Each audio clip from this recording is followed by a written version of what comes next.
We are not exactly live from Hong Kong as we expected, but we are bringing you a proxy stream, which is down in the description below. We were expecting to get James with us again for the third day in a row, but we were censored. And we were talking, actually, Jamie and James were having a conversation, and then I had a conversation with James in Skype, and then we got switched off as soon as things started getting interesting.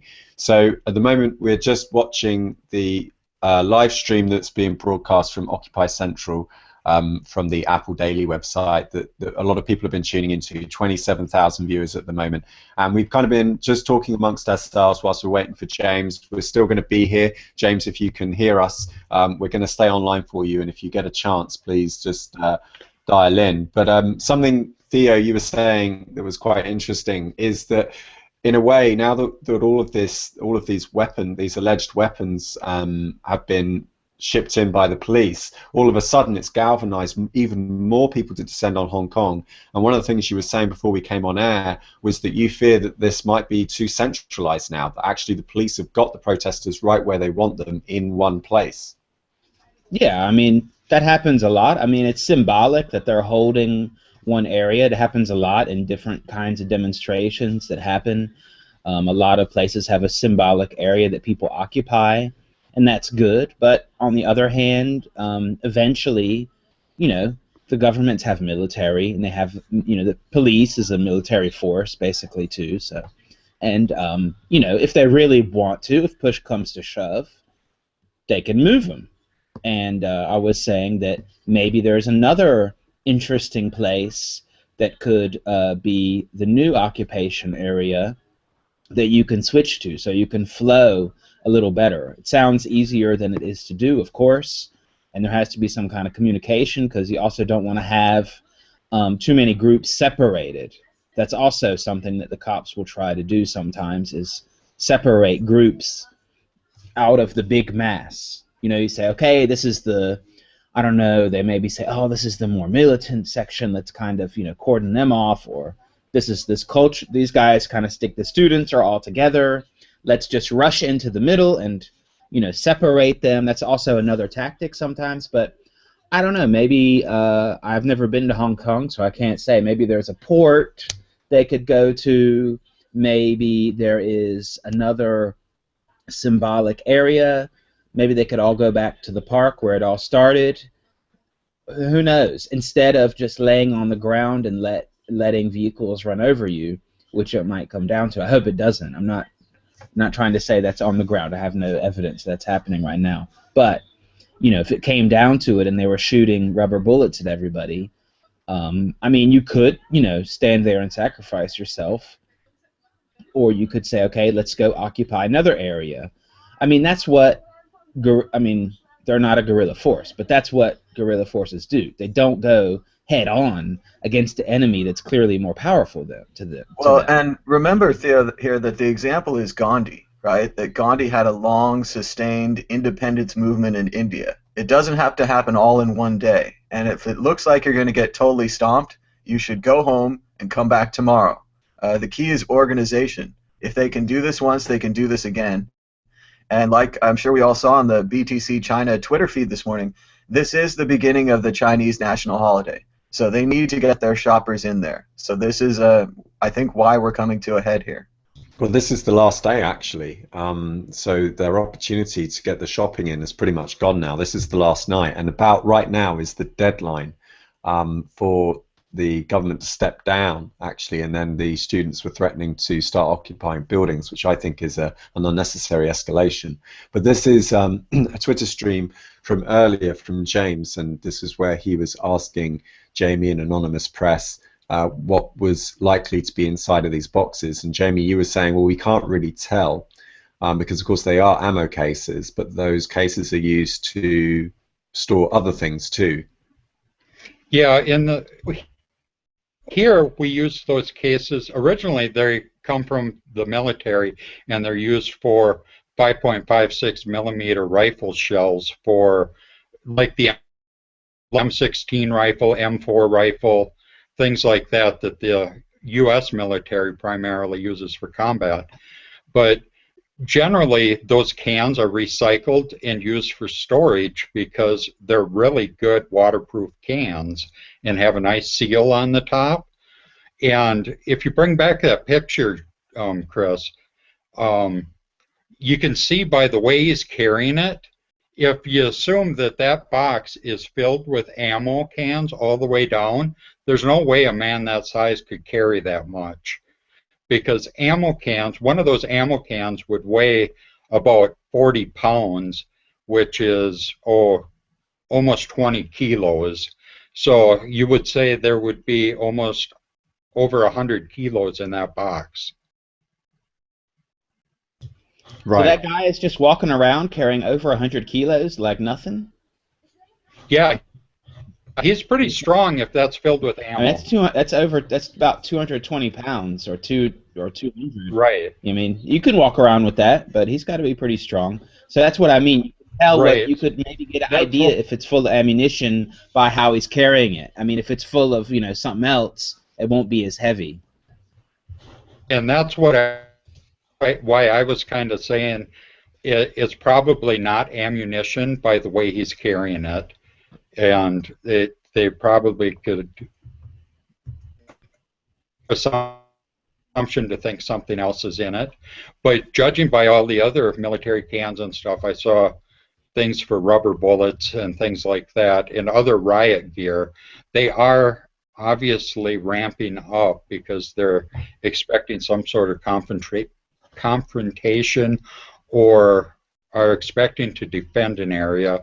And from talking to James earlier, it sounded like they were setting up defensive positions around these headquarters buildings. And he was asking, if he thought that the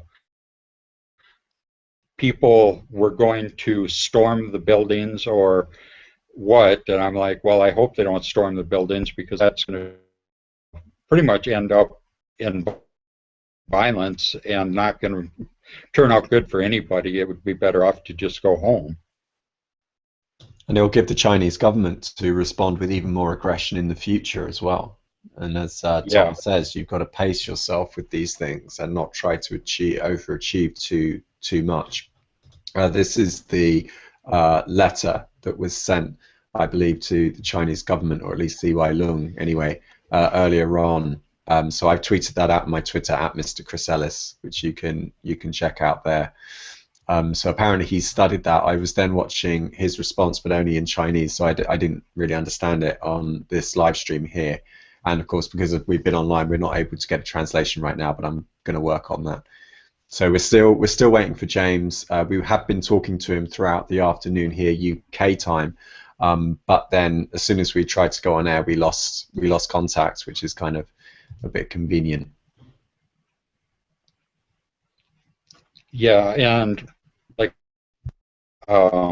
we got censored too when I talked to him. It was probably 6 hours ago now, and he was back at his office then on a hard line, I think, and it was a great connection.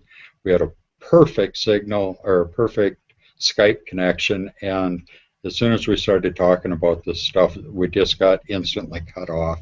So it sounds like they're using some sort of keyword type detection software that monitors all the internet traffic and just zilches anything that comes up with certain keywords they don't like.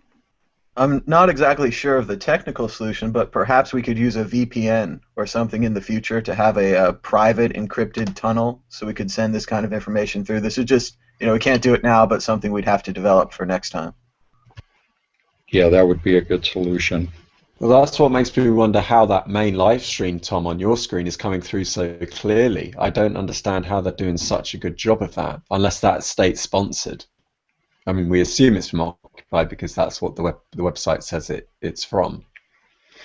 Well, I had thought that was state-sponsored because all the people around it are police that are by the cameras. So, and it's by the stage, and when they panned the camera to the left, you could see it was probably 2 blocks down before the actual crowd of people started. So I was suspicious that that was actually a government camera that was trying to show that, oh, there's nothing going on here. It's just cops standing around. The whole world is learning a very important lesson about how the strong relate to the weak, and how what happens when you have one group of people with concentrated power relate to the people that don't have it, that need it. Now, here we have James just come on. James, can you hear us? There you can see the front line here, police. next to the government offices.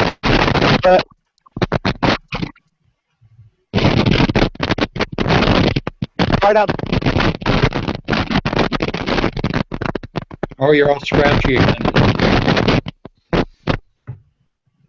It looks similar to what we're seeing in the live feed as well. Let me just pull that up on Tom's screen. So It also he's seems like he's very close to the police and the barricades, so I'm not sure if that's where he should be. I'm not sure how this is going to go. I am reading that Apple Daily is a Hong Kong-based tabloid-style newspaper, and that although we don't know what the newspaper is really like, they did recently run a full ad in support of the protesters. Okay, that's good to know.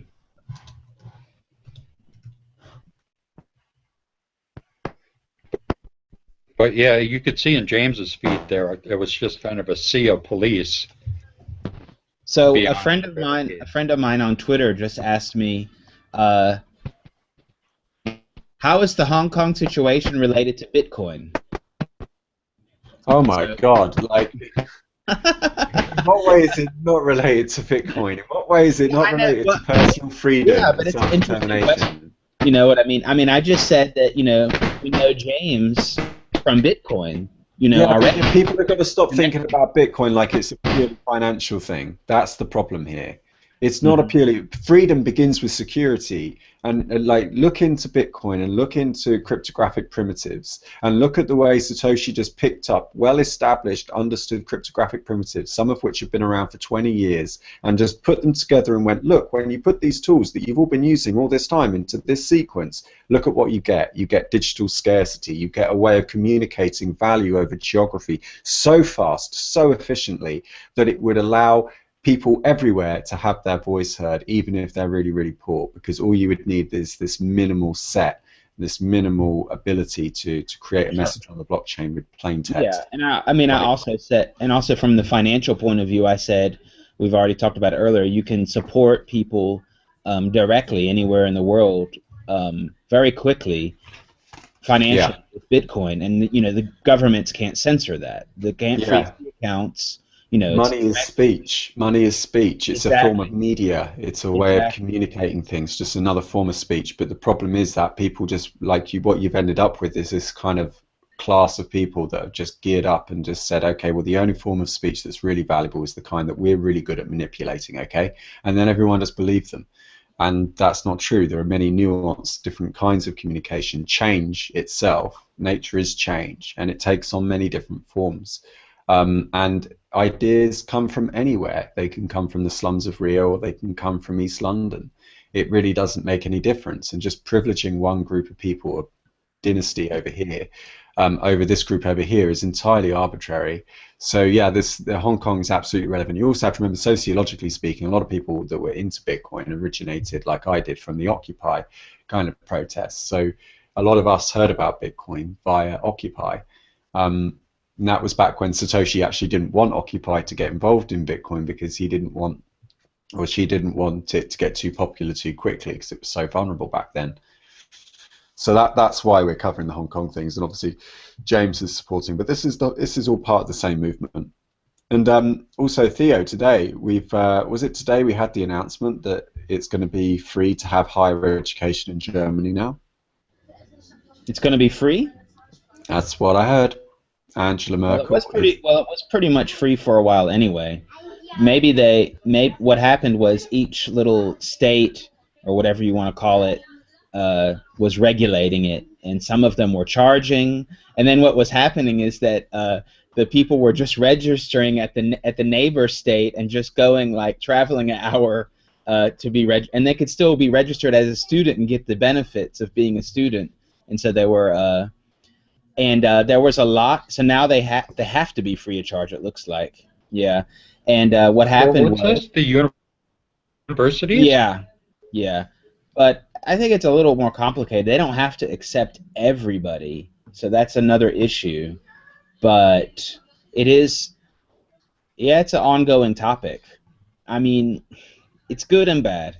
On the one hand, you have to think about it. Some people stay at university until they're like 35 or something, and that's just not really easy for people in America to. Till they retire. I mean, it's good in the sense that I totally agree that education should take as long as it needs to. You can learn as long as you need to. It shouldn't be like a, crammed in thing. On the other hand, yeah, people just stay students, and they abuse the status of being a student in the social welfare system, basically. Because as long as you're a student, you don't have to pay as much. There's all kinds of complicated things, but just to make a long story short, yeah, you get a lot of advantages. From anything from a really cheap public transportation ticket to Software discount. employers don't have to pay. It's kind of weird. Like, employers don't have to pay all of these taxes and social things they would usually have to pay to the government if they hire students. It's all the kind of weird loopholes and things like that. So I mean, on the other hand, it's good people can learn longer.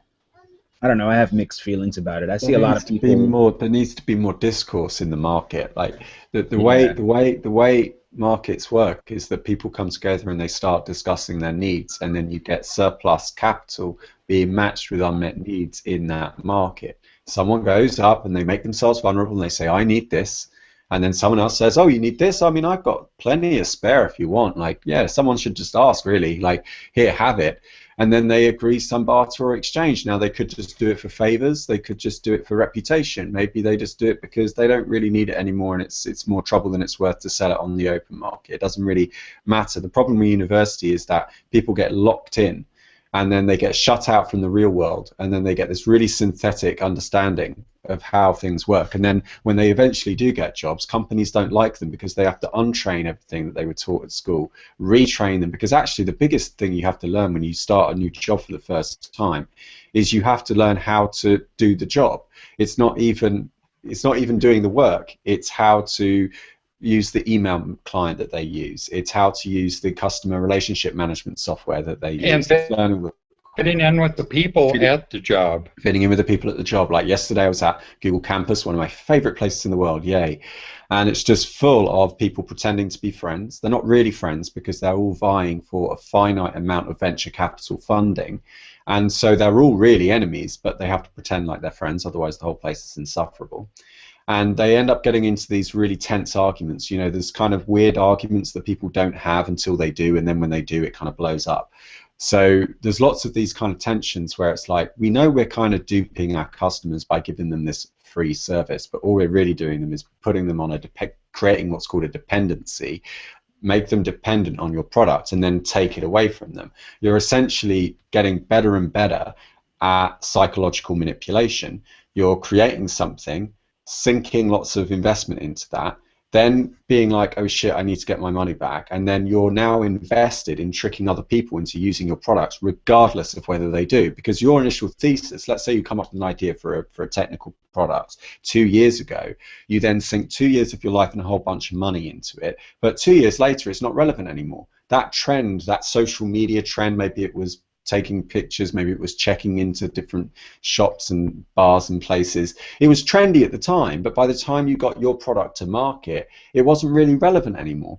And so now, sunk cost, you just have to kind of let it go, except a lot of these entrepreneurs don't let it go.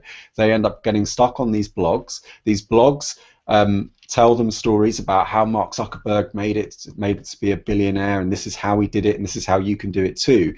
But the lie is that everyone can do it. No, not everyone can do it. In fact, the number of people, the failure is actually the norm. 99% of these startups fail. Most of them fail in the idea stage. They don't even become companies.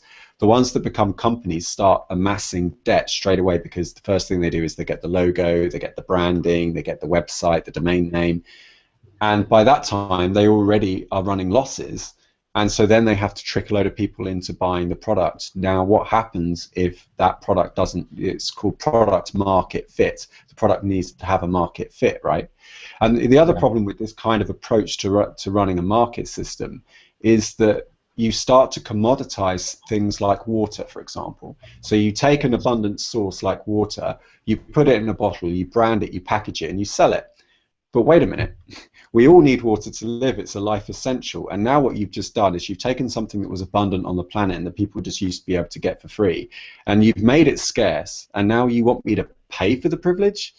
What the fuck is this? Like, don't be a dick. Sure, that happens. I mean, I guess, I don't know. Yeah, that definitely happens. So Well, you think, imagine if I went into a village, like, and they were like, Yeah. fine, and they've been I mean, around for years, right? And I go into the Okay. village and I start taking all the water, I put it into bottles and start well, that's charging. what Nestle is doing. I mean, that's water privatization. Yeah. But I mean, I think what you're saying is that people in university, some of what they learn is what you're talking about. You know, they learn about how to do that. I mean, yeah, sure, if they're studying that. I just, you know, this morning I met someone I know on the train. I haven't seen him in a while, and he was going to university. I asked him, what is he studying? He's studying geology.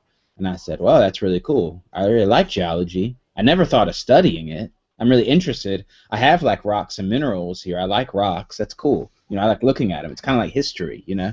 But I never would have thought to study it. I have no idea what he's going to do. What are you going to do? This the thing. Actually, geology is a really interesting subject, and I did study it for a while. In fact, I realized a couple of months ago that I've pretty much looked up every single topic on Wikipedia that there is to look up, because all of the links now, when I go there, I use a tab manager in my browser, is grayed out. And I have to say, geology is one of the ones that stands out, because it was when I was looking into geology that I realized the whole Earth is like one giant organism. It's like the sand gets blown up from the Sahara Desert, it gets blown over into South America and Northern Europe, and it deposits, and then it gets into the soil, churns up the soil. It's this heterophilia, like this love of difference. The Earth loves difference, it loves change. And it gives rise. So actually, I find it really, really interesting. The thing is that the way to make yourself valuable is not by either monomaniacally going down your own egotistical route. It's actually through diversification. It's not just sticking into one subject. It's looking at how the knowledge you gain in one area translates to all the other different subjects, and where the intersections are. That's you. That's authentically your originality right there, because only really you can find that combination of connections. And then when you go out for chats, you know, just these coffees. That's why one of the reasons I like Tom's idea for the title of my show, Chris Before Coffee, because there's nothing I like more than just sitting down with someone over a coffee for an aimless chat, a goalless, directionless conversation where anything could come up. And it's that kind of sagacity. Well, that's what we do, right? Yeah, that's what we do. And this then becomes a resource for other people to. People then spend a finite amount of time going through our videos, time-stamping them, especially Sal Mitri spends a lot of time stamping our videos, because people come in like, oh wow, what he just said is actually really relevant to what I've got. Like, none of this is accidental. This is all, we're part of a giant, I don't know, complex system.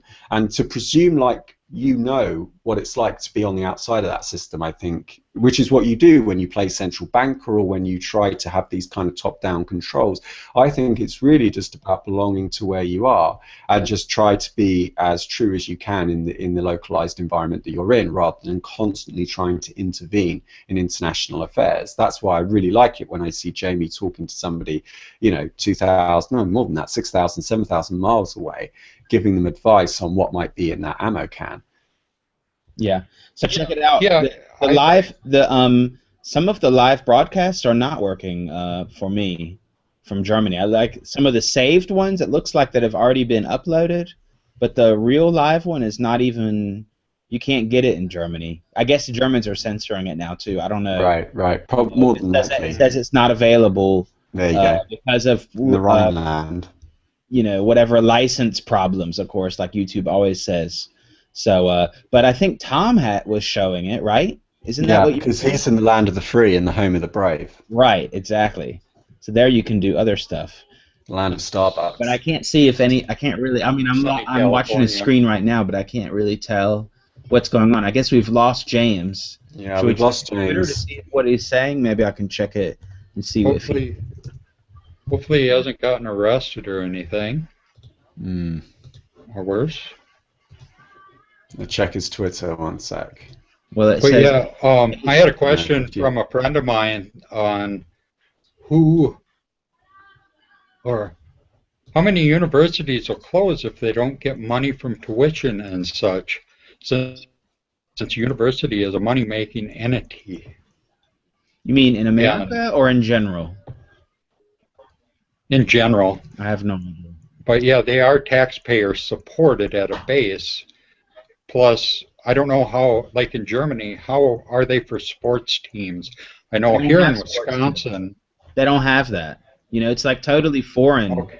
I try to explain to people about that. People are like, "How come Americans are so good at basketball?" I was like, "Okay, well, you have this gigantic university system that is basically training profession. They're already at a professional level, and the universities don't have to pay them any money because they're amateurs. And the university earns massive amounts of money from the sports teams that are playing at a professional level, and the athletes are risking their whole professional athletic career because they could get injured at any time and their career is through. And they don't get any kickbacks from the university. And the university will give them their education. That is the trade-off. They will get a Yeah. degree in whatever. It's actually Exactly, money yeah. to It's for even, I think, I mean, it's they can get tutors, but it's even, there's a lot of things that I don't even know if they can get like free meals or anything. I but don't know what the limit the is. coach for the Wisconsin Badgers football team is the highest paid employee in the state of Wisconsin. Yeah. So they just don't have that here at all. There's no sports teams at universities. I've never seen one. It's just totally not athletic at all. It's just intellectual, you know. It's totally unnecessary. You can still have intramural games. You can have fun pickup Yeah. games.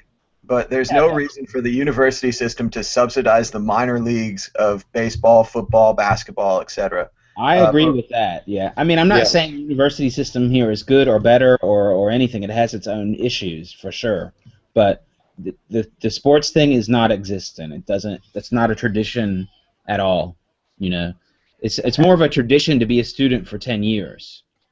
I know, like in England though and stuff, don't they play rugby almost semi-professionally at the college level or at the Yeah, university not it's level? nowhere near as big as it is. That's not how you get into rugby. Like it's just like we have crew as well, or rowing, between Oxford and Cambridge. But it's not like you use that as a springboard to get into crew.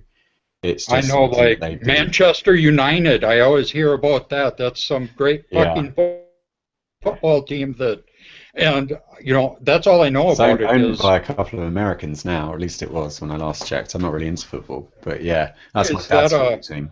is that a actual is that a professional team or is that Yeah, a Manchester United. Yeah, but Manchester United came from Newton. Was it called Newton Heath? And it was a railway station. It was a couple of guys late 19th century that ran a railway station outside of Manchester and decided to form their own football team. And then it went on to okay? become the biggest club in the world. But it doesn't start from school in the same way that it does in America, where you have these men that are. But then the thing is, that's why you get so many rapes on these college campuses, because the men become so valuable that they become, like, if they commit a crime, then the university will do everything within their power to protect them because they're so valuable to the university. It's where they get their funding from. Whoever pays the piper picks the tune. And so I'm not a big believer in selling education anyway. I don't like the idea of making money out of my intelligence, especially if it's like you can't have it unless you pay me kind of thing.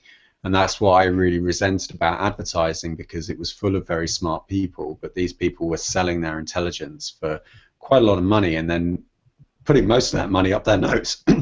They were basically spending it on drugs. In fact, Stephen Fry recently launched his third memoir, and he was kind of doing the press junket as he does, and talking about how he likes to be brutally honest about his drug taking earlier on in his days, and talking about how disgusting it all was. And it really is quite degenerate that they get this money, but then they're absolutely useless at spending it. Like they just spend it. I mean, sure, they can spend it on what they want. It's their right, but it's also my right to have freedom of speech and tell them they're absolutely fuckwits for doing it.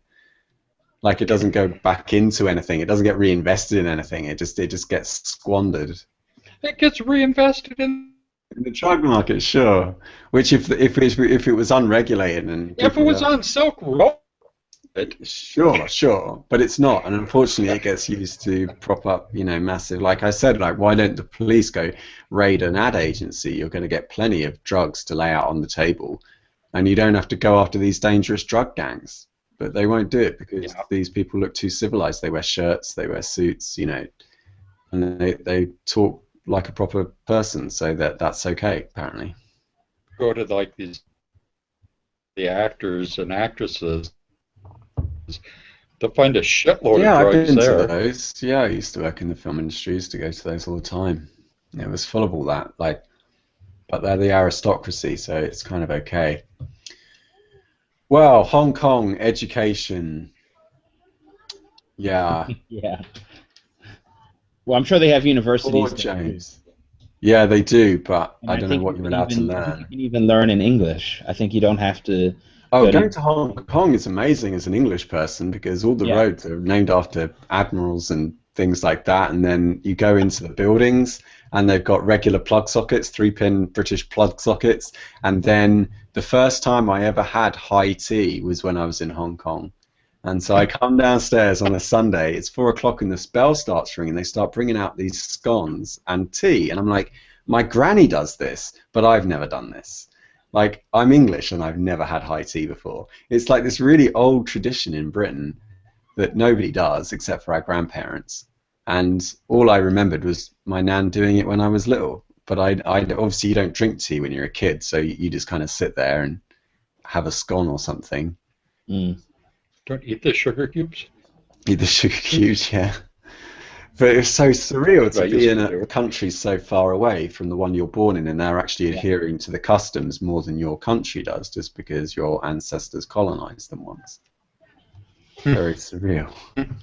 Yeah, that's pretty weird. Well, I told James to give us a signal on Twitter if he's okay, because it's kind of weird. He's not making any kind of signal, so I hope he's all right. Yeah. He's already been beaten up and had his phone taken, although not from the police themselves. But it does look like there's a standoff. And if you look at the video that Tom's got up, there's a guy that's standing up on this plinth. But he's behind where the police are, but he doesn't look like a police officer. He seems more like a leader of the protesters. Yeah. It looks like he's been speaking, perhaps a police chief has been speaking, and then you can see the officers standing in rows. They're clearly getting ready for something. They have the riot helmets. Yeah. Do they have the helmets on? No, they're like clipped on their pants. That's just in threatening mode. So you know it's serious when they put helmets on and get gloves on. Then you know they're getting serious. They'll get Another key here is we have this cut-in picture of the crowd from above. Look at the size of that crowd. It's truly impressive and amazing. And if you were the police in this situation, you would have to kind of be afraid of just getting trampled. Like this could go the other way in a bad way, even though they have the weapons, etc. Stay calm. Right. Don't panic. That should be the main message. Everyone don't panic. That's what it says on the cover of the Hitchhiker's Guide. Yep. Well, that's a common protest thing that people even write on the back of banners and stuff that they're holding, and then they write on the other side really big, "Don't panic," to remind themselves and everybody, not to panic. I mean, it sounds silly, but it does have a little bit of an effect because people need to be reminded not to freak out too much. I'm searching around for Hong Kong stuff too, but I haven't been able to find anything about an update. Just commentary right now. So the BBC are comparing it to Students protect to keep the road open. Students protect the road to keep it open. It says right now, 21 seconds ago, someone has posted. So it looks like they're holding hands. Well, earlier they they were coming over the loudspeaker in English and saying, you know, get off the road and get off the curb because you're going to hurt yourself. I just heard that that was the curb that he was telling them to get off of because they could fall off the bridge. It was the people on the bridge, I think. Okay, it was the bridge. Yeah, because otherwise they could There's fall off. also a picture of them letting a car through, but I don't know what, what's up with that exactly. Do we have any maps of this scene? Do we know what's being shown here? Because if we could look at this from above, maybe we could kind of guess what the police are going to do. Well, we could. You're right. We could guess that. No, I'm just looking at a Twitter feed for hashtag Umbrella Revolution, and it has these pictures that I'm saying, but it doesn't have like a perspective, like a strategic perspective. It looks like there's a lot going. This one person called Freaking Cat is posting a lot of pictures. I guess they're live of people holding hands. It looks like they're getting ready if they're holding hands like that. And so something might be happening right now. We just don't know exactly what. Let's see. No, I just see these pictures of people holding hands from that person, Freaking Cat, right now. Wonder where else we could get information besides Twitter and waiting for James. I was going to download that fire chat. There's a live chat on the video, and if you use the Google Translate button, you do get kind of a rough translation of what they're talking about. Not sure how useful it's been, but looking at that right now. Where was that again? That's on the live stream here with the that we're watching on YouTube. If you scroll down, here it is right here. It's I mean, mine's not translated right now, but the other screen I have here is translated. So Chinese then.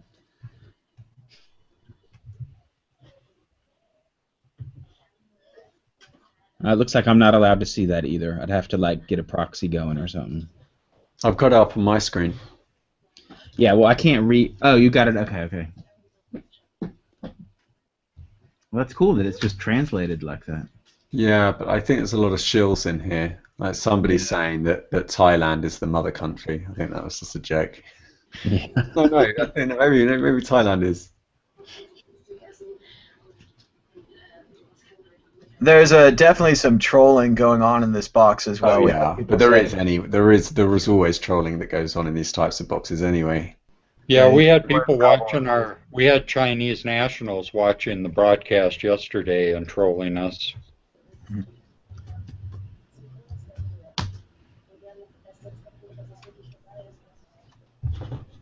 This is these are the pictures. If you just go to hashtag Hong Kong and then you type in and then you click on photos, you'll see like the aerial perspective as well. That's an amazing picture. And I love the way people have been holding up their mobile phones, you know, like as versus to the the candles. That is incredible. Yeah, that was a great picture there. That was a couple days ago. Okay, so it's 12:35 a.m. in Hong Kong right now. So let's keep time in mind because the police could be working on a time schedule. We have seen a second line move up, and it does look like they have kind of a circle formation. They're clearly lining at the edges here. I'm not sure if they're going to keep these barricades or try to expand from here. I don't think the police are going to try to expand their barricades. I think they're set in on a defensive position. Yeah, I think probably first they want to contain it. First, contain it. Make sure that it doesn't spread. You know, contain the area. You know, let the people get hungry and tired and whatever. You know, maybe in the evening or at nighttime, then you can really do something. Well, this is approaching 1 o'clock in the morning their time. So and remember what General Patton said, that fixed fortifications are a monument to the stupidity of man. Tom loves his walls, don't you, Tom? I love hating on walls. Yeah. So we're like a proper news channel now. We've got like an ex-military. We've got like, you know, I don't know actually, like experts, like a military expert. Actually, Theo, how would you describe yourself? What are you? You mean for news or in general? Yeah. What are you a special expert on? Well, I'm a special expert on a lot of things. What do you want? Whatever. No. Depends I don't on. know if I should say. If I should say, that might reveal too much. If I reveal what I'm really an expert on. He's just a No. special expert. Well, I've been to a He's an agent provocateur right. Yeah. Of on the course. Now, I've been network. to a lot of protests. I mean, I could say but they were in Europe or America, so I've never been to an Asian protest. So, I've had plenty of tear gas sprayed at me and, been sprayed with pepper spray and beat up and all that. So I have an idea, what it's like for all that kind of stuff as far as Hong Kong. I don't know what I'm an expert in. Well, I've been to China, so I'm a China expert. You have what you do in the news thing. You get these token people. You go into the. Well, I've never worked at a news place, but I guess you are like, hey, has anyone here been to China? We got to get someone official. So and I can speak level 1 Chinese. So I'm of course an expert. So then you get someone that acts like the expert and can say understand a few things, and then they say I something. watch Firefly and Serenity, so I know how to speak a few slang. Right. Yeah, we well, do have a second live stream here from streamup.com. This was sent in by Tony P. wow. Yeah, on I got it as well. It has a bit of a zoomed out view on the lower left where you can see the protesters and you can see the lines of the police. So it's clearly it's starting to look like Napoleonic War. So yeah.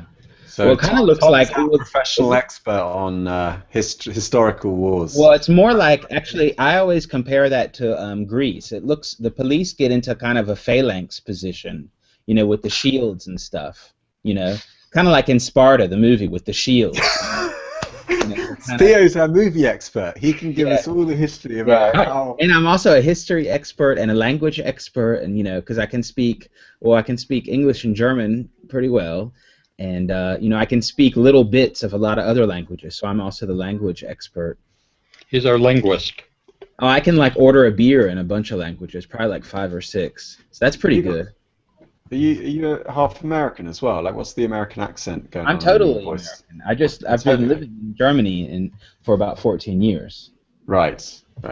So I can even do different American accents if you want. So I can also, I've got all kinds of stuff going on. Can you talk? What's up? Talk like me? Video too now? No, kannst du das aufmachen? Okay. Ich kann gar nicht. Have we got another expert coming on? Yeah, are you an This is expert Sky too, News. Luna? This is like. Yeah. No? A little. No, they don't feel like being on the video. Yeah. Well, okay. Just give me a minute and I'll prepare. Yeah. So. What's the link for that one that Tony P sent out? I'll put it in the private chat.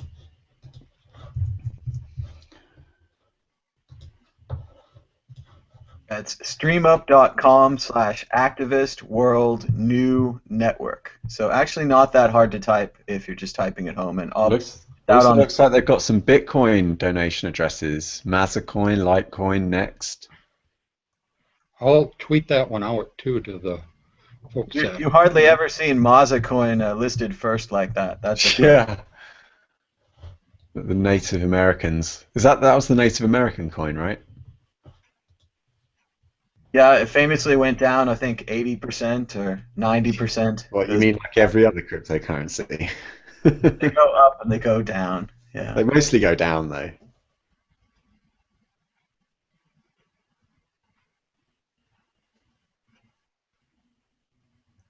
Oh, I think we've got some dead air. They wouldn't let that go on Sky News, would they? They'd have some producer shouting in the ear, telling you to keep rolling, go to the next story, go to the next guest. Got the next guest, Jamie Nelson, who's our resident expert on firearms. I was wondering what happened. I was looking at the Twitter stream and went off video. I thought we got disconnected, which we often do when we're directed towards Hong Kong. Yeah. But, okay. Oh, no, they're zooming in on the police. Oh, they're zooming in on the riot. They have the shields. Did you see the guy with the circular riot shield there? Only one right now, but if we see more of those shields come out, it's definitely bad news. But they just had that one guy. He's kind of in the middle. The cameraman's clearly keyed in on that riot shield. If we look back, do they have helmets They're lining up in formation. That's not a good sign. The helmets have been clipped to their belts, but they haven't put them on yet. The appearance of these bubble riot shields is not a good sign. We have this guy drinking water. Maybe he needs some Gatorade. Get psyched up for this. Monster Energy drinks did send 20 cases of Monster Energy to the protest. I'm sure Red Bull is supplying the police. Coke and Pepsi on both sides here. This is not a good sign. I'm not liking this. No, that is the formation that you get into to oppose a riot. But they're not rioting, so it's really hard to push people out of the way that are laying on the ground and stuff. Absolutely, and remember we are time-based here, so it's 12:42 a.m. in Hong Kong. I wouldn't be surprised if in 18 minutes they bring this thing down. Coordinating a large group like this, time is going to help. I imagine they're on a schedule. They're definitely lining up. Yeah, it's very possible. And from a strategic standpoint, it would be very dumb to do it at the top of the hour, but they don't have much experience in doing this sort of thing. And you have to assume that they are underestimating their opponents and disrespecting them, and they're going to do whatever they want to do. The protesters are not an organized force. Yeah, the protesters aren't, and the police aren't trained very well at doing this. This is the first time they've gotten this equipment, from what I've been told. These are just local police that actually live in the area, and from what I was told, a lot of them, or actually some of the police on their own time, went and told the protesters that they really hated doing their job. And I'm like, well, you need to just appeal to the police on an individual level than to not do their job. It's very hard in situations like this because the police are all part of their team. They want to continue to support their team members, and even if you don't tase me, bro, you bring up a flower, anything like that, they're not going to individually respond to you because they have this, it's kind of a military team, band of brothers ethic that they're going to fall back on. It's a gang mentality, team sport type deal, and it's the power of a uniform. I think it's a strange thing to report on, but we're definitely seeing the police drink from their water bottles. They are getting ready. This is not good. Right, expert analysis here live on World Crypto Network. You only get the best opinions on this show, so don't even bother the Murdoch Press, BBC, CNN. Nothing on us. Nothing.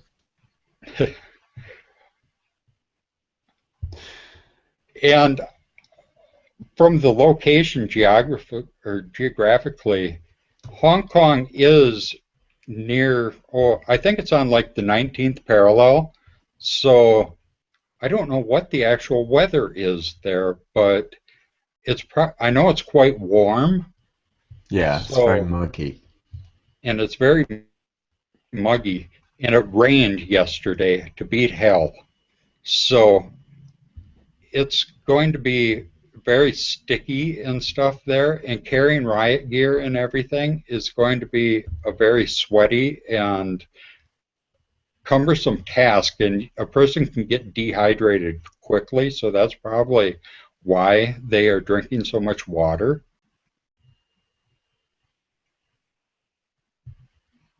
And remember, they're completely giving away their hand here by pretty much ordering their people to drink water. But again, we don't know that the protesters are noticing this, how close they can see the situation. If you look at this live shot from the pulled-out view, the protesters still have a large central formation. The police are looking more and more regimented in the rows, stretching back here. Yeah, absolutely. It's a lot different looking at things when you're on the ground than it is from a third-party perspective like this that we are. and we're seeing cameras from different angles and different parts, and we've been looking at it, as outside observers, not emotionally attached to the situation too. So you like my protest picture?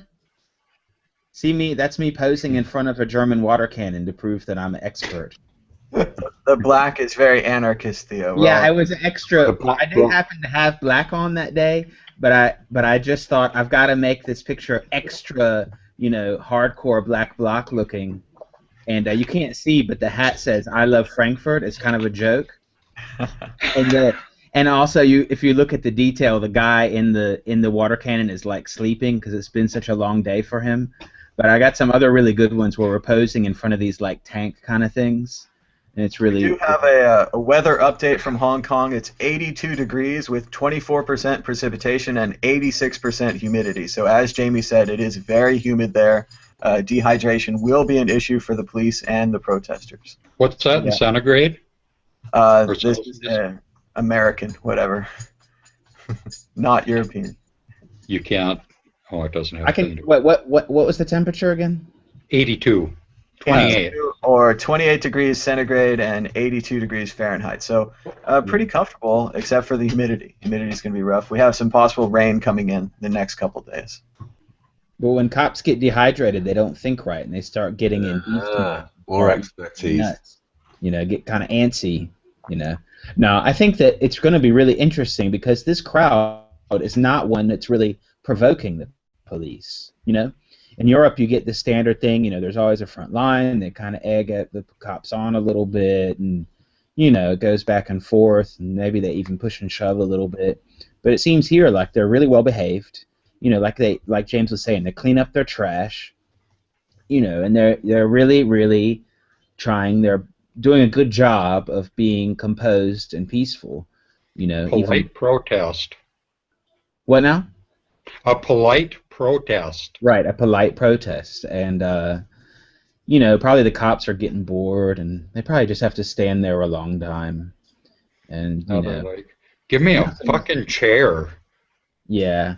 I don't think anything is going to happen for a while.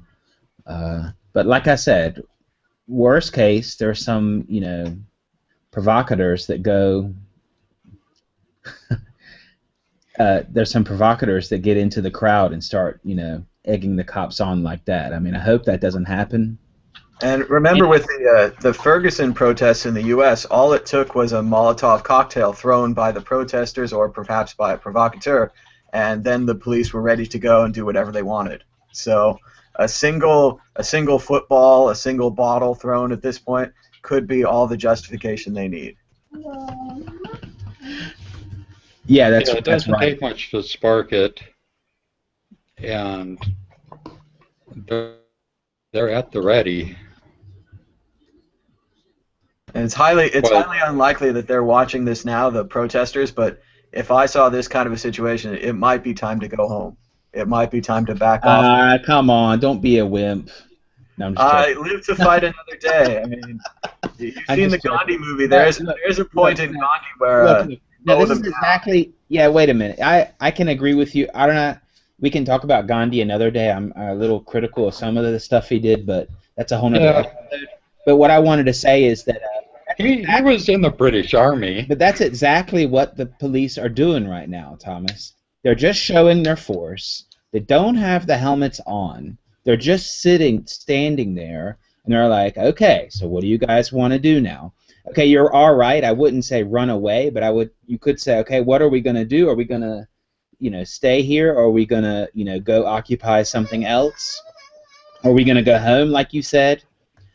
I don't know what the best strategy is. I mean, they seem like they don't have to leave if the protesters are in such a bigger number in proportion to the cops, like you were saying.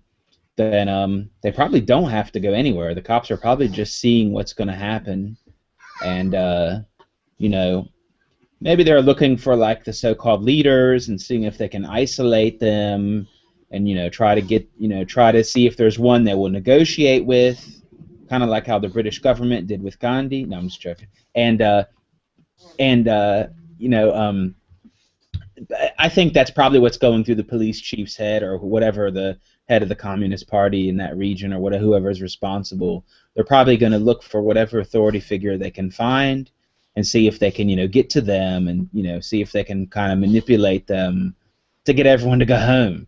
Because this is really bad media for China, and they really don't like that. Bingo. The Yeah. court of public opinion, the Yeah. global public opinion.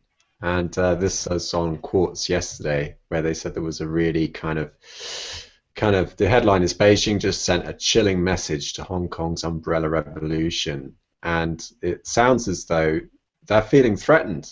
The Chinese Communist Party said that this protest was designed to negate the leadership of the CPC and its socialist system.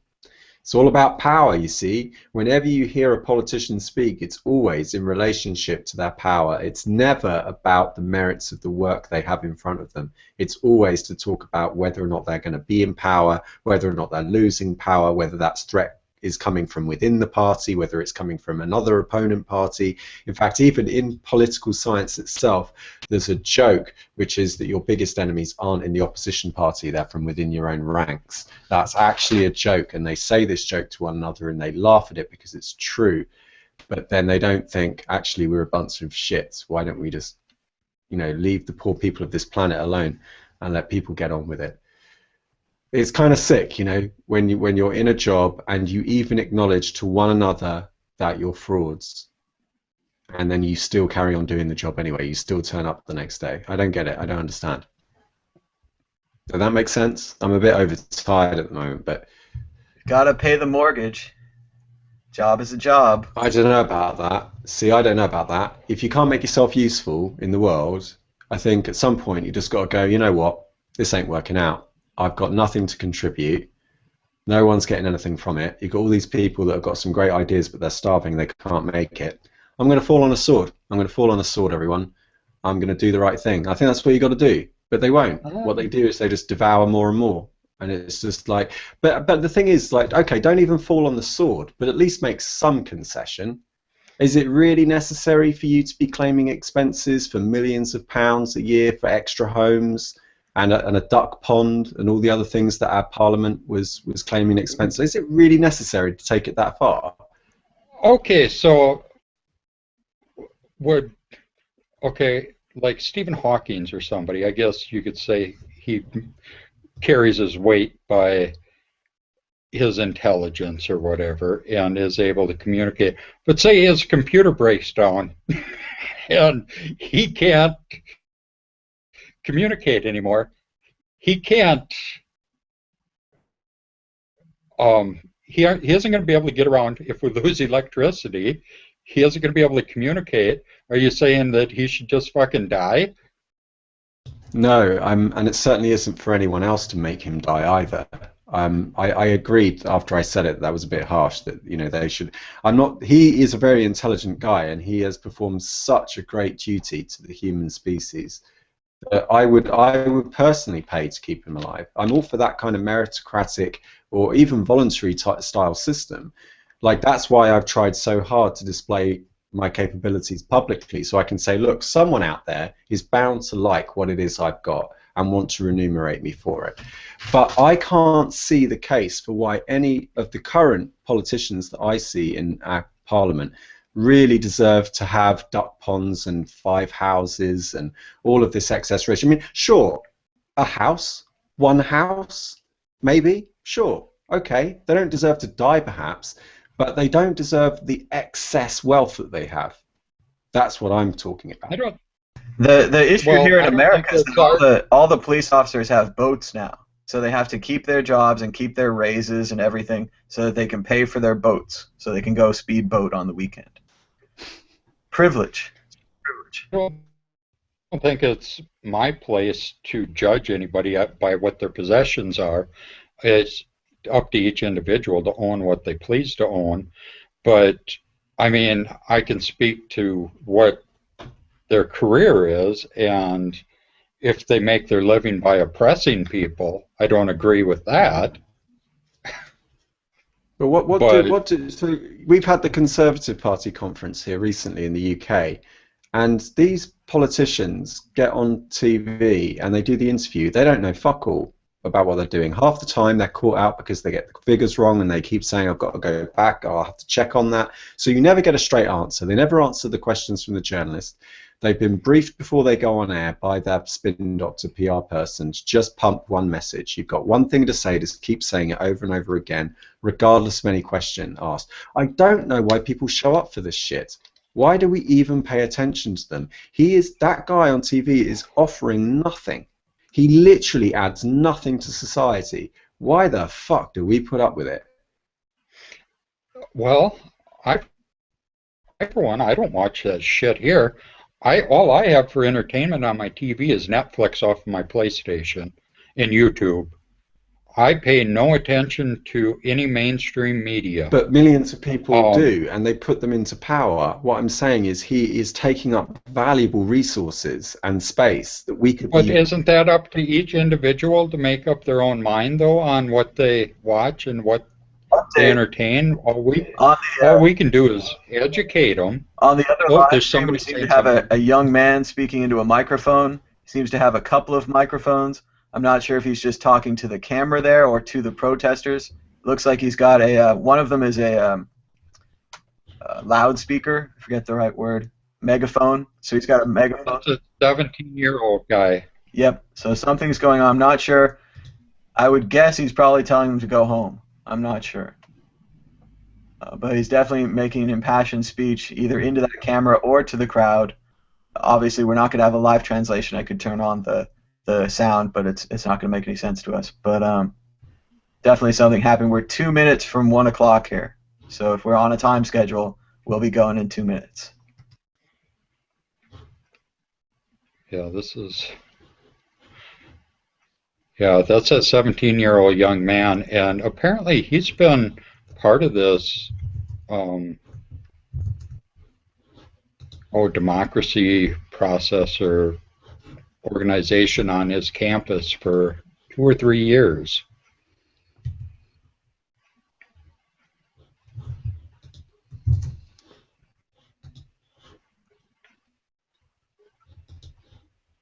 That's what I had read in one of the articles anyway. It's also unclear what the goals of this protest are. They want to elect their local leader, but then some people are saying they want to split off from China. It's not entirely clear. China's saying that. Yes. No one said they wanted to split off from China. China said that that's what they were trying to do. Yeah, nobody has. I asked specifically about that this morning, and James made it very clear that no one is saying they want succession. That is not anything that's even on the table there. All they want is to elect local leadership. It's definitely something the government could try to use against them if they say that they're attempting to secede or a larger goal. It looks like a truck is moving in the background. Not sure what kind of truck. Wires on it. Let's see if we can see it in the other shot. And we can see there's the person speaking right there in this shot. Here's a shot of that bridge. Looks like they've changed. Look at the size of the protest. Just truly incredible. They have little pop-up tents around here. Definitely an incredible scene from Hong Kong. There are 25,000 in Hong Kong, and there's probably 15,000 police in the city right now, maybe 10,000 in the protest area. So to give you an idea of how many people are actually out on the streets, because you can see the number of people actually outnumber the police by a great deal. Yeah, but weapons, can neutralize that fact sometimes. But yeah, you're right. It's a great deal. I mean, hell, there's even been 20 or 25,000 cops in Frankfurt. There's only 500,000 people that live in the whole city. I mean, it was a really big deal. They had to source them from all over Germany, but it happened. So Hong Kong is gigantic, and for them to be 20,000 police is a lot, but it's nothing compared to the amount of protesters. But like I said, weapons military power, can neutralize numbers pretty quickly sometimes when it comes down to it. I hope Yeah, these guys talking are going to be safe afterwards. I'm kind of worried about that. I don't know how it is in Hong Kong exactly, but there's got to be a support network for people that are speaking out, and I hope a lot of these networks that they've already built somehow stay a little bit intact and it doesn't just dissolve after, because I think that's what Tom was saying. If they can do this now, look what they could do again. If push comes to shove, they could probably do it again. I'm well, gonna I was try out this new surprised how stream. quick the Yeah. at least, well, most of the media, the alternative media and the mainstream media, had profiles on some of these people. I mean, Oh they yeah. had a lot of, even on the 17-year-old kid, they had his damn near his whole school record.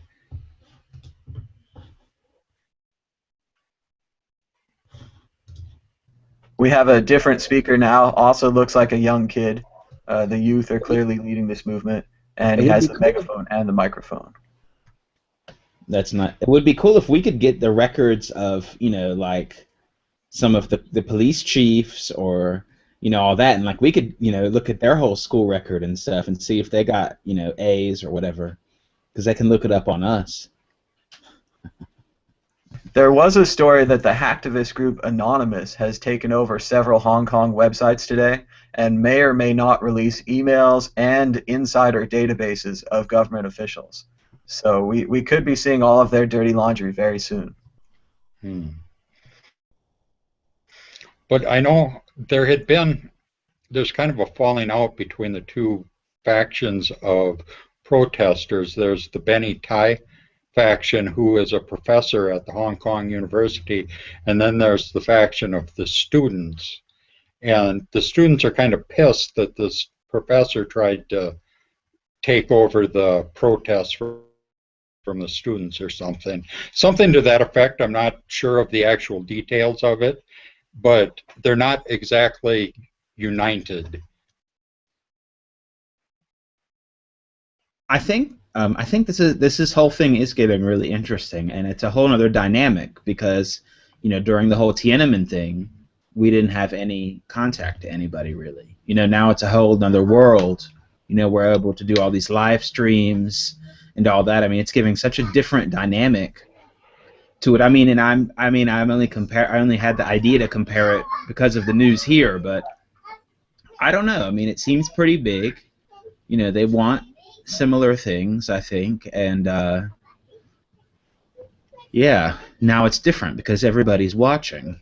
So And I think this is going to be huge for public opinion on the way nation states manage the perception of people, because they aren't in control of the mass media anymore that goes out with internet, because everybody has a camera now, and everybody, and especially Asia, I mean, everybody has at least two cameras in Asia. It's just, yeah, it's true. Hey, wait a minute.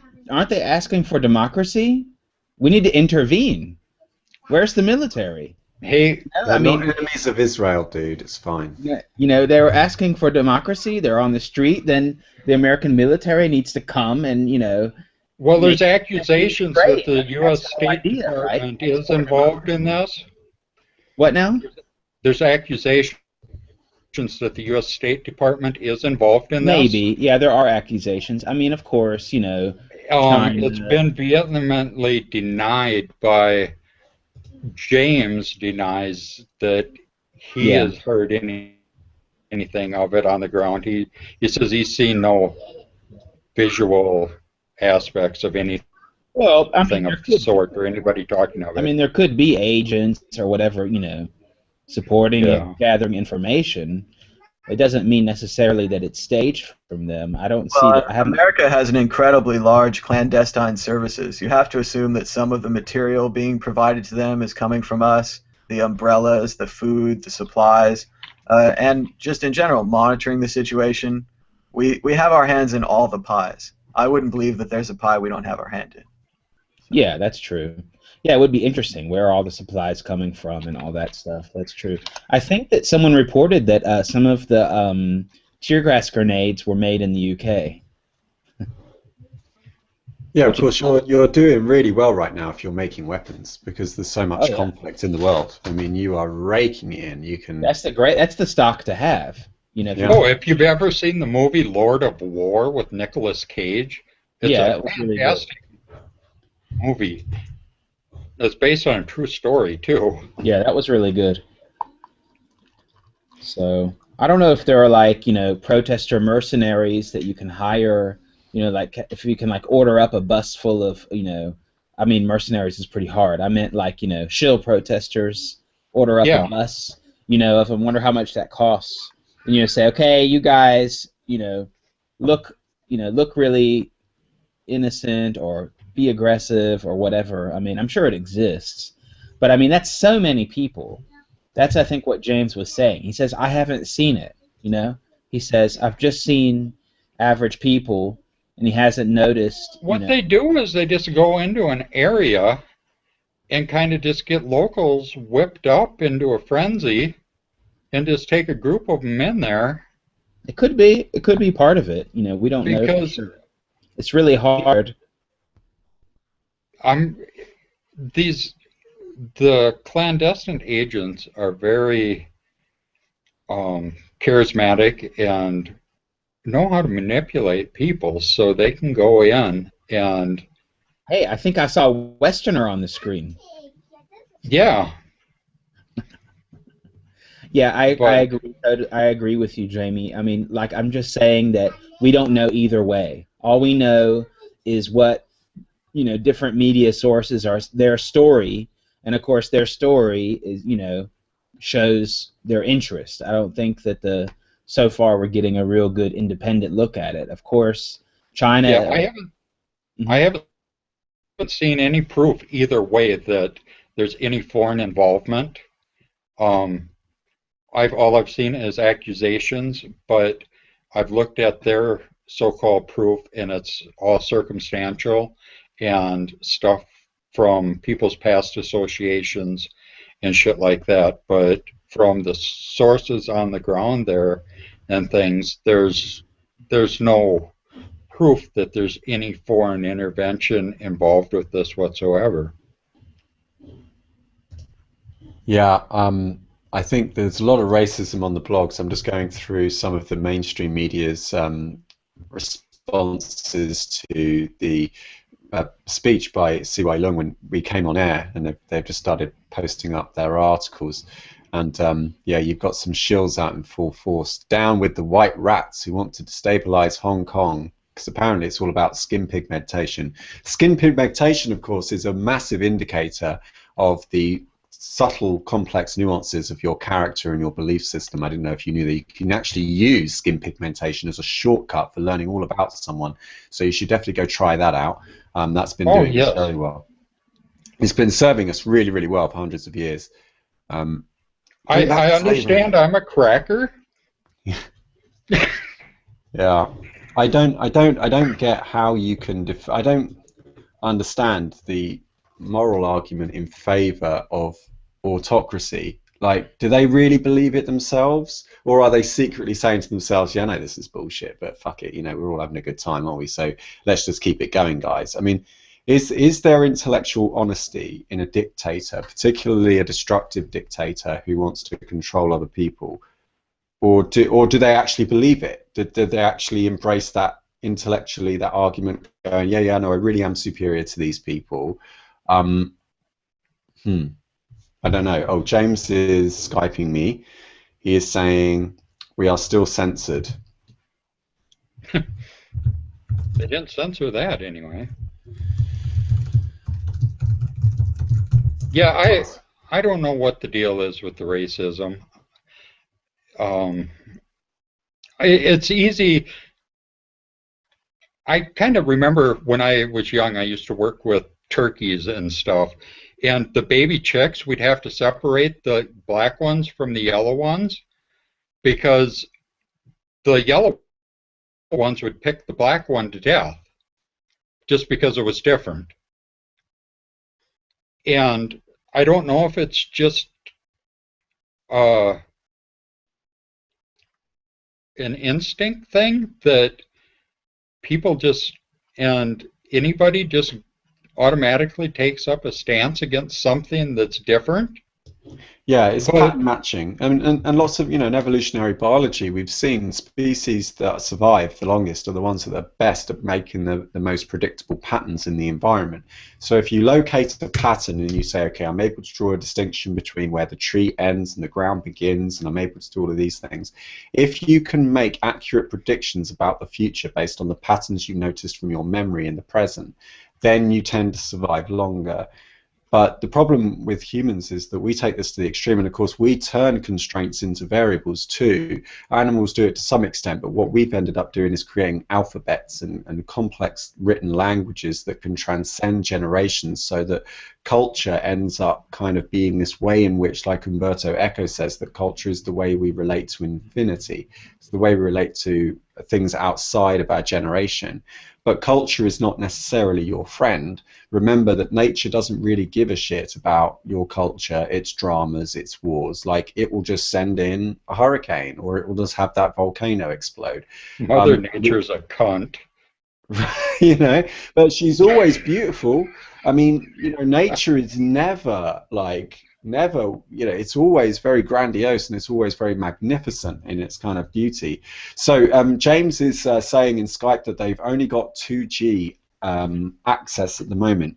So they're not sure if they've had their 3G kind of cut off. That I don't know how those other live streams are getting their message out, if that's the case. Things were very tense earlier as police moved to the front line.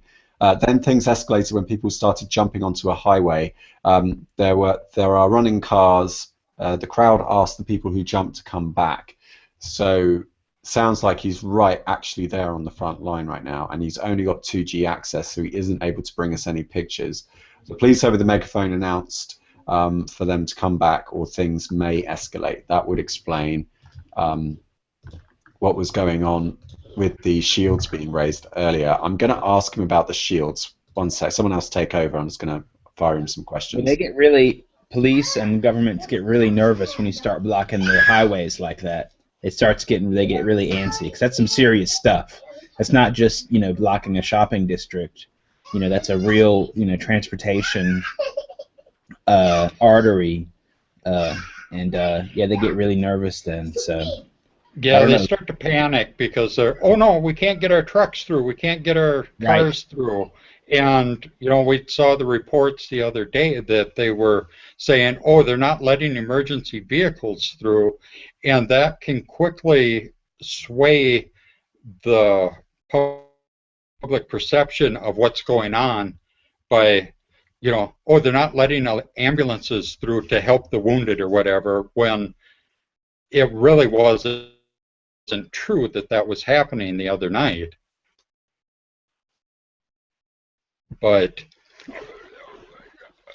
we can see here in this picture that we have up now that the cops are just kind of standing there gawking at the crowd. They look tired and are leaning up against the barricades. No doubt getting paid overtime for their hard work.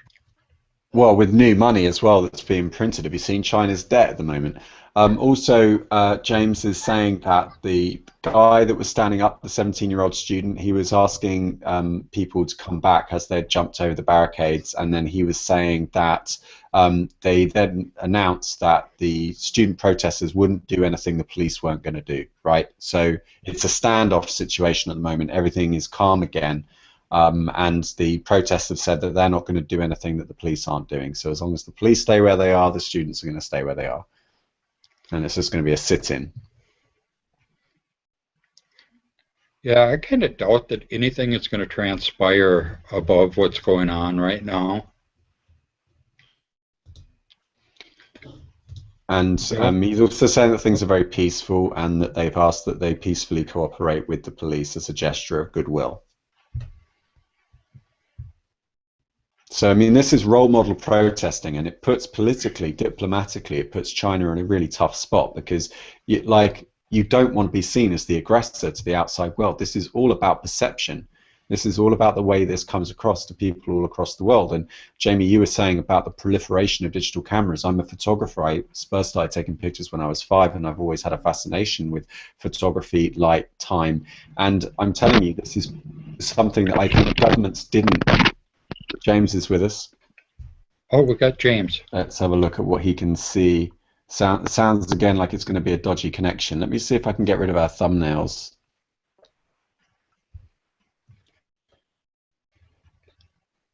We have quite a sea of people there. You can see a lot of people are just sitting down calmly, and the lights and stuff are up.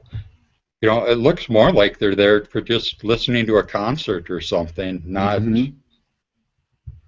You know, I've been to concerts here in the United States that are far more rowdy than that. Okay, I've got rid of our thumbnails now, so we should be able to put him up on the full screen. Could somebody please come into the QA and tell me if that you can see James's feed? Because the other day we couldn't see it from inside of the Hangout, but other people could. So I know there's like a 30-second delay of me saying this, but if someone could just shout out in the Q&A if you can see that, that would be really great. I'm not going to send a message to him on Skype, because the last time I did that the other day, we ended up getting cut off. Let me just go over to see what's happening over here. So this is the interesting thing about photography. I studied the history of photography, and I think one of the things that government didn't anticipate, or ruling parties didn't anticipate, is just how powerful a camera is, because everyone has a perspective, and you don't have, as a ruler, you don't have the power to literally go around controlling every person's body from a distance. So you can't physically stop someone from having a perspective on the world, from seeing things in front of you. So for a long time, the ruling class did things like, well, in the Victorian era, in the Industrial Revolution, and here in Britain, the reason why people were educated in school to read and write wasn't for their own edification needs. It was so that they could report back on the machinery. Right, because if you were captain of industry and you had your means, okay, thank you, Brandon and CoinStation, thanks for letting us know that you couldn't see the feed. I'm talking to James back here in Skype again. One of the things was you were taught how to read and write just so you could operate the machinery and report back to the person that owned the means of the production what that machine was doing. But I think one of the things this ruling elite didn't realize is that eventually what cameras will do in any recording device is it will bring a memory to your witnessing. So everyone has a perspective. That perspective is theirs. Even if they're identical twins, that other twin can't physically occupy the space that you occupy. You have got a unique perspective, and that on its own is very, very valuable. And I think one of the things they just didn't realize is that eventually, once you start disseminating all of these cameras and you give them to everyone and you give them cloud storage on the internet that they can upload to, you've suddenly got a very, very disruptive, perturbed situation. And this is destabilizing for the whole planet, because, of course, the times where we've seen peace have usually been times where there have been very strong empires that have been able to impose the threat of force in the case that things start going awry. But governments really, yeah, it's a threat. But I suppose this era that we're moving into, it's a brave world, but it looks like something like you encourage people to behave because they want to, not because they have to, not because you're going to threaten to beat them up later. Well, like we've been talking about, and reputation systems and things like that. If we can bring this trustless system into the physical world, where, if you think of like the Sims game, for people that have played that, the characters in the game have that little symbol floating over their head, and if you could just look at somebody and see what their reputation is, it would be great. Maybe they'll have that on Google Glass or something, but with like Bitcoin, it's a trustless system. So through the encryption, you know that the person you're sending it to, you don't have to worry about them. Oh, I guess you can probably explain it a little better than me, Chris. Where I'm hoping that this cryptographic movement gets us is to the point where a child can get to the age of 5 with minimal education, such that they can verify every other piece of information for themselves afterwards, right? So if you can bake cryptography in to every area in the fabric of society, like I'm trying to do this blockchain-based camera that people are scrutinizing me on at the moment to try and get it to work properly, it means that you can independently verify the truth condition of that piece of evidence that you're being given. And I'd like to see that implemented as early as possible into a child's life so that children can actually learn for themselves. So you don't get and these have kind of... Yes, autodidactic exactly, scientists. autodidactic. Yeah. As much as possible, they need to be able to think confidently and independently for themselves without having information passed down to them. And this is, we had that conversation about half an hour ago, and I was sort of having to back up and defend and recount what I said about, I'm not saying these politicians deserve to die, of course I'm not. I'm just saying that right now they are taking up valuable resources, excessive, grotesque amounts of resources that are desperately needed. And now that we can see that those resources are needed over here instead of over here, that makes us responsible. We have an ability now to respond now that we've witnessed this. And I think we now have to have this conversation. We have to start asking people to voluntarily give up what they have.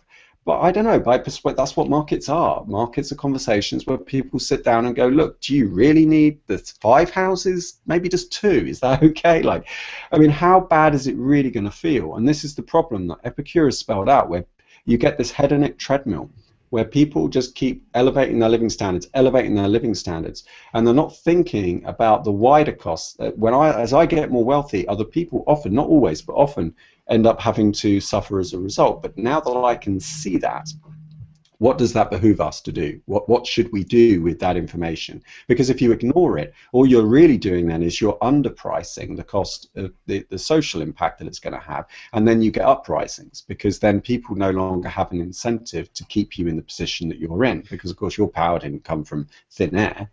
Now, if you're someone like Elon Musk, or you're somebody that can, like what I used to do where my value came from my hands, I was physically producing it every single day, and often it would have, I'd often get paid for things that I'd done years ago just because of the way that the fee structure worked. And of course, you're very fortunate, but not everyone is fortunate enough to have a skill set where, you're not dependent on a supply chain.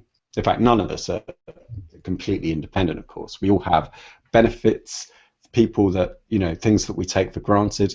And I think I'm looking forward to a civilization where you have free thinkers, you have people that are able to question their own assumptions, that are open-minded but have critical reasoning skills and are able to verify independently facts for themselves. Speaking to these politicians and stuff, I just posted a thing in the private chat. This is from the Declaration of Independence of the United States. Governments are instituted among men, deriving their just powers from the consent of the governed.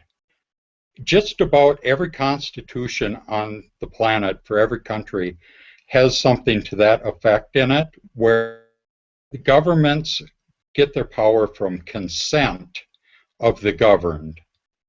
Now, it seems to me that if you don't consent, you're not obligated to be governed. The problem is that that's predicated on education. It's predicated on an educated populace that really knows what's going on. I was walking down the road earlier today, and there was this girl, and her mum was a schoolgirl. She's, I don't know, 6 or 7, and her mum was saying to her, "Who did you vote for in class today?" I'm thinking, oh shit, no. Don't teach her that that's what democracy is. Don't teach her that outsourcing her power to someone else. The first question you should ask your daughter is, why was that person even right for the job? Did you question them? Did you scrutinize them? And maybe you were capable of doing that job yourself. Had you thought of that? It's really not, you're not there to just, like, a vote should be a last resort. A vote for somebody else should be something that you only do if there's no alternative. It's not something you should first do and then call it democracy and then back it up with military might, because we live in a closed loop energy system. The law of conservation is only so much energy in the world. You can't just will it out of into existence.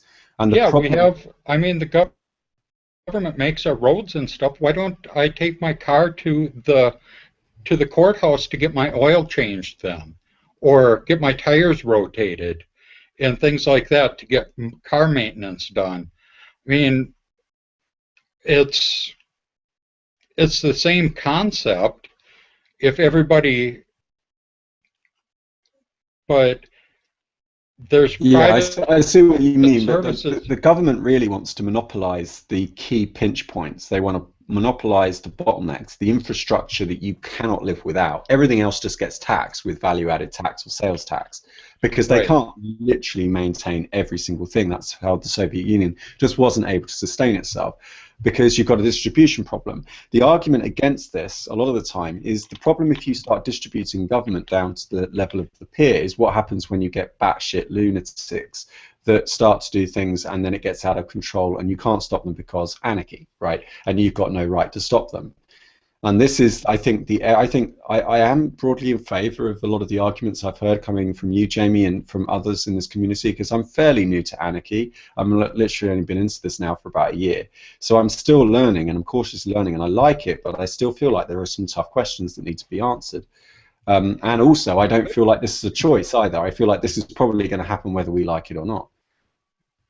And a person should be questioning everything they hear, I think.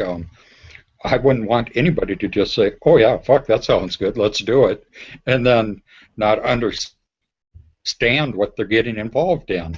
I think that's what's happened with a lot.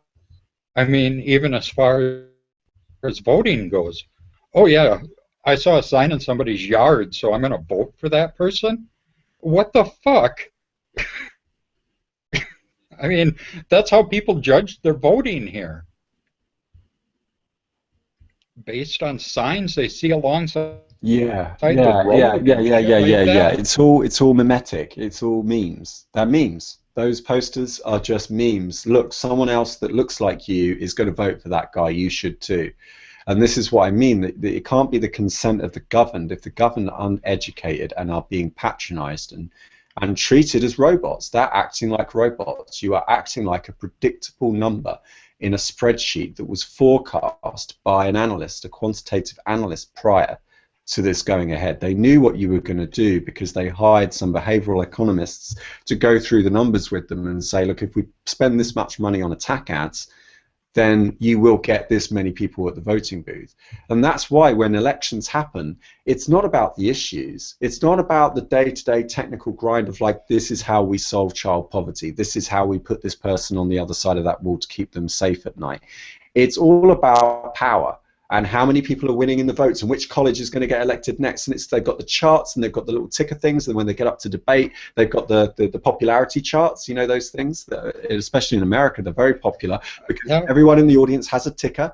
And when they like it, they press this ticker, and when they don't like it, they press this ticker. And then they got the charts, and everyone's watching the charts. Who's going to win? Who's going to win? It's not fucking And important people who will wins. pay, Oh, we shout. and people will pay to text on American Idol or things like that which singer they like the best. Yeah, and it's just a popularity Pay contest. You're living 99. vicariously. You're outsourcing your life to someone else, and it's really, really sad and pathetic. And I think historically, when we look back at this period of history, we are going to be absolutely ashamed at the way we behaved. And I don't think we're, especially coming out from our grandparents that fought in the war. Like my granddad nearly died in Dunkirk. He has all these medals, and when he on his 90th birthday, he was crying because he didn't think he deserved to be alive, you know, because he survived and most of his friends died that day.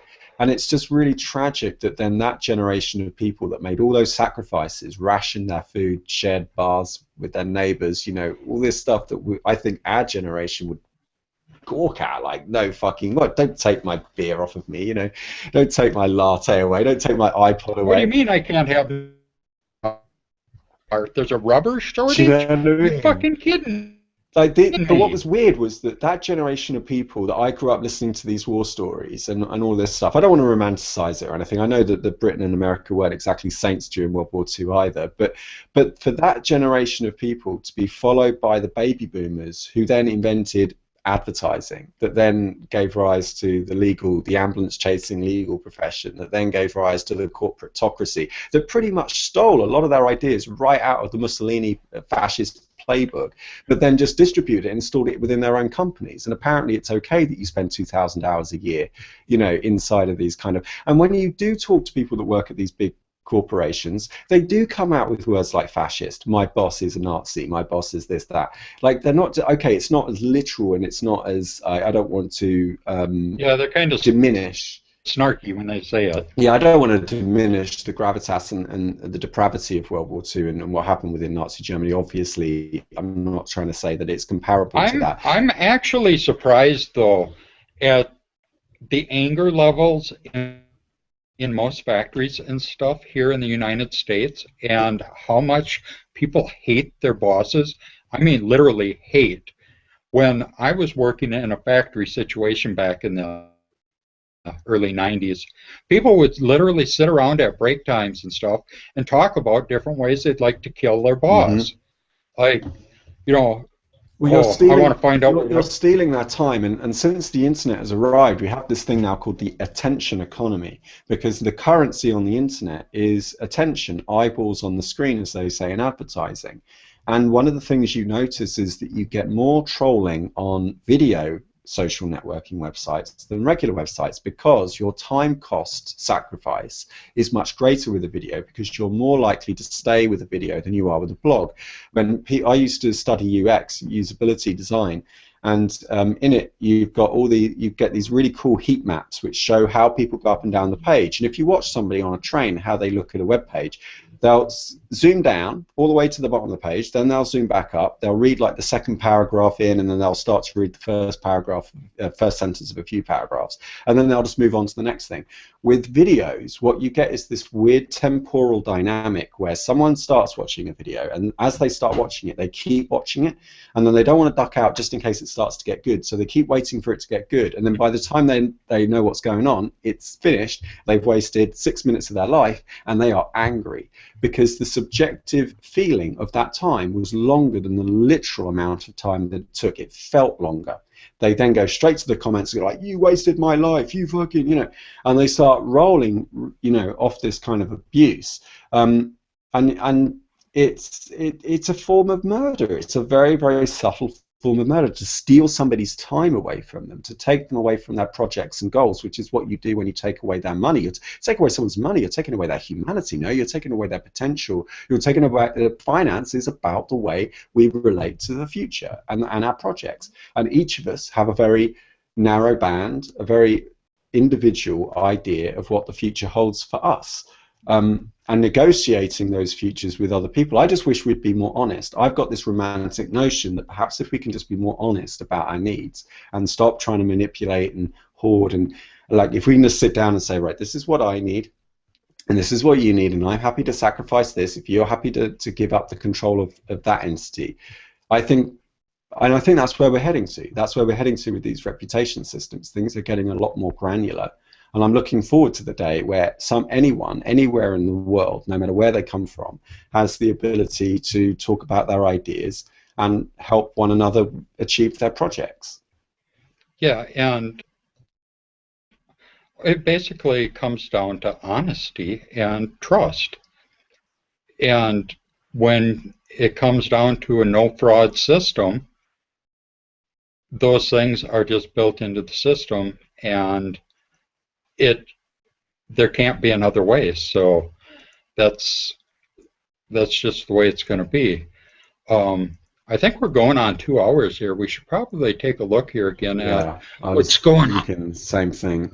What's going on in Hong Kong here? It looks like the police are still just standing there. It looks like now they got a guy standing in front of the formation with a light-colored shirt. I would guess that he's maybe a lieutenant or something, giving them orders to do something different. And they're panning the camera, so maybe they're going to disseminate now or something, because it doesn't look like they're getting excited to actually do anything. No, it doesn't. I think what we should do is we should call an end to this. We've actually got our town hall meeting coming up in about 4 or 5 hours, something like that. And we should just keep an eye on the situation. Jamie and I will keep talking to James in Skype and see if he's got anything. But apparently, according to James, their internet has been downgraded to 2G. That's what he said to me. I don't know if that's a coincidence. Maybe it's just because a whole bunch of people turned up, and then as a result, the broadband got clogged. But it doesn't look like a whole lot's happening. It looks like it's basically a standoff. And you have to remember that all of this falls within a context of global uprisings. In particular, we saw the protests in Ferguson, and I think that's what the Chinese government has to be wary of, is how this looks perceptually to the rest of the world, given that everyone now has a camera and an internet connection. Yeah, and like I say, it's been a perfect protest, and for as far as peaceful protests, anything better. You know, the businesses are losing money, and that's unfortunate. I think that's what they wanted for their outcome, though, because the businesses that they're blocking off were catered to mainland China, and that's whose attention they were trying to get, from what I understand. So they could, from what I understand, they wanted to get voting.